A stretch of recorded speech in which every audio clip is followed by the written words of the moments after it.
Hi friends, ఇది మా ఇంట్లో ఉండే నిమ్మకాయ చెట్టు.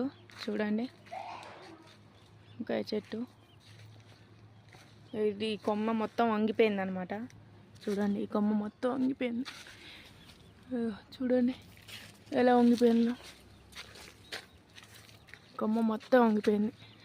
కాయలు చూడండి, కాయలు ఇట్లా పడ్డాయి కాబట్టి కొమ్మ మొత్తం వంగిపోయింది. మొత్తం కిందికి ఇట్లా వంగిపోయింది. చూడండి,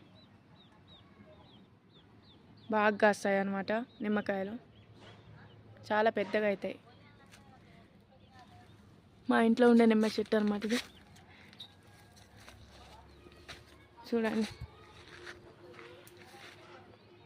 మొత్తం అటు ఒరిగిపోయింది. కాయలు